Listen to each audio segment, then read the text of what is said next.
Pneumatica, Book 1, by Aaron Welborn and Aaron Knight.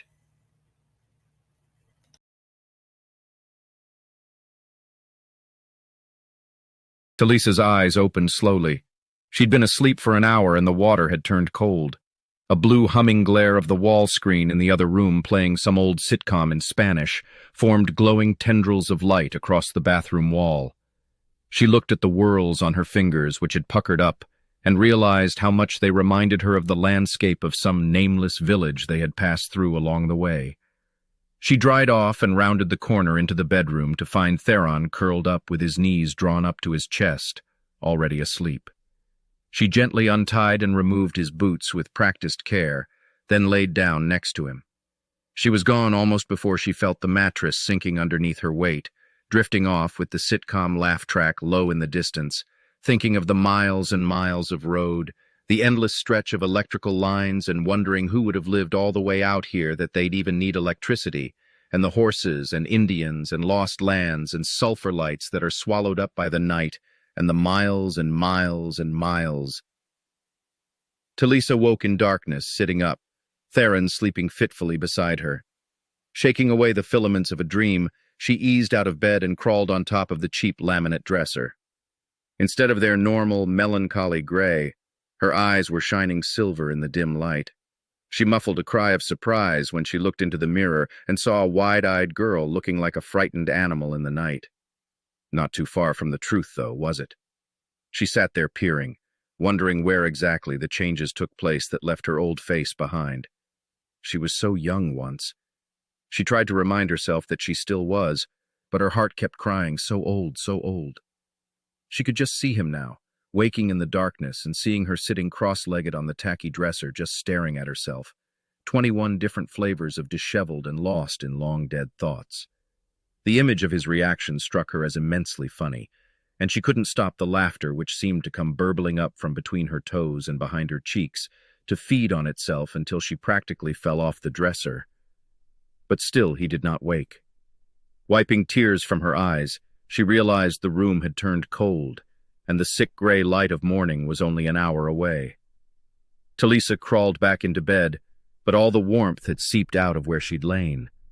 By instinct or old habit, Theron rolled over and wrapped his arms around her, eyelids flickering with haunting dreams. She eased her head back into the pillow, staring at the ceiling, wondering if he'd make it out of them alive this time. Her eyes closed. She began to thaw and slowly melted into sleep. The sun broke the horizon 2 hours before Theron woke. Running on raw adrenaline and zone stims for the last 3 weeks was starting to take its toll on both of them. By the time they clambered out of bed and dressed, the air outside was already hot and dry, no traces of the cool night air left. They packed in silence and made quick work of it. Telisa took the bags to the car, while Theron, wearing a clean suit and mask, bio-cleansed the room and dusted it with a light spray of particulates he had collected from over 200 rest stops, bathrooms, and transit stations from Salamanca to Chihuahua. The device he used looked like a modified Geiger counter, and it bathed the room in a brilliant blue light, then sprayed a cloud of fine dust that coated the room in a momentary haze. If Enclave scrubber drones caught onto their trail, they'd have a hell of a time making heads or tails of the data collected from the room. Satisfied, he turned the device off and shut the door to the room behind him. They crossed what had once been the border between the United States and Mexico, 15 miles from the I-10.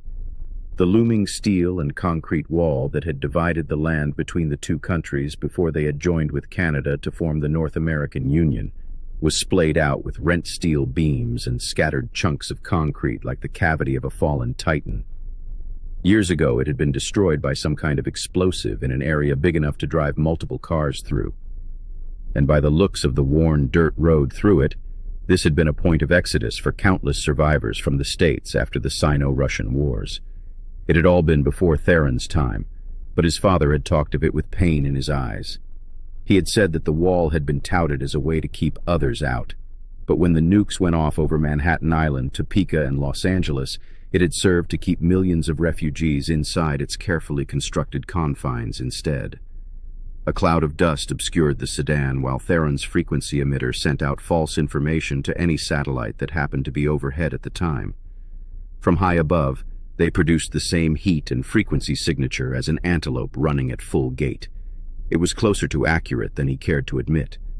Theron focused, gripping the wheel tighter, squinting to see through the billowing dust ahead.